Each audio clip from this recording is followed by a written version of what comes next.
Guys, kain tayo guys. Ito ang ulam ko guys. Litso na baka guys. Ayan. Sarap to guys. At meron din akong itlog na maalat guys.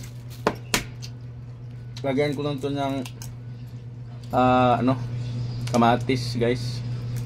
Ayan, good morning po sa ating lahat mga idol. Bago po ako magpatuloy, ito mga idol, hihingi muna ako ng pasensya doon sa aking basher. Sabi niya na akig ka man sa akon idol. Ako imo basher, hindi ka magsikat kung wala basher.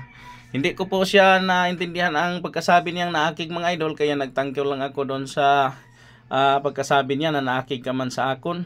Pero sa isa kong video, nag-comment naman siya doon na away mo ko idol. So dito mga idol, naintindihan ko na ang salitang naakig parang galit ako sa kanya. Hindi po ako galit sa iyo idol, hindi po ako nagagalit sa inyo mga basher. Nadismaya lang ako doon sa may nag-report sa account ko, pero hindi po ako galit sa inyo mga idol.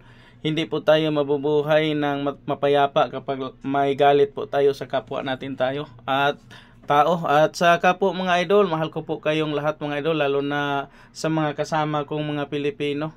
Mga mahal ko po kayo lahat mga idol. Hindi po ako naakig sa iyo idol. Kain tayo idol. Ito ang ulam ko mga idol.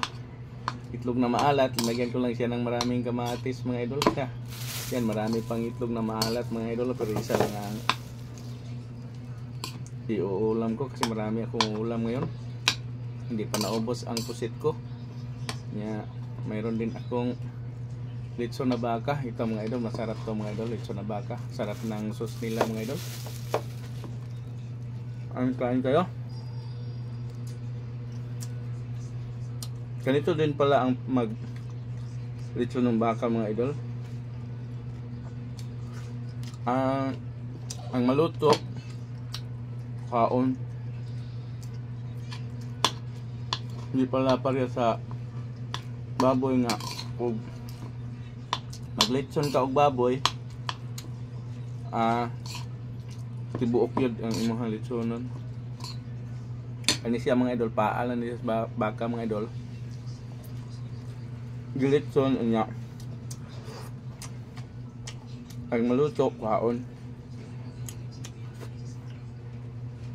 Dami kayo mga idol. Ang yung sauce, may kayo. Ang ilang sauce talaga matamis.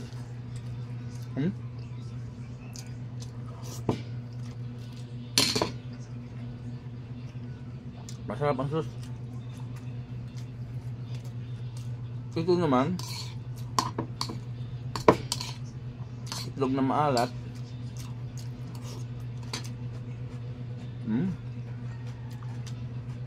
Masarap din.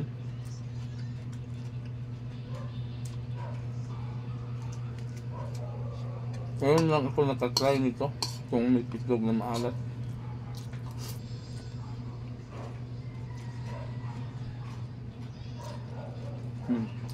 Ito ang masarap mga idol. Litsong baka.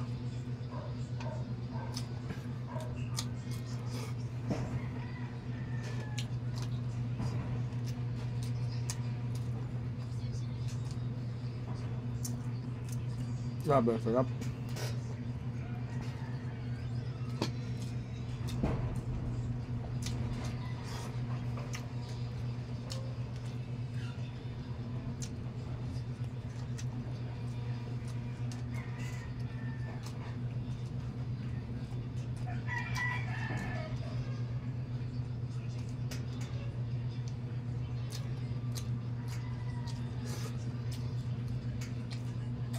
Sarap talaga.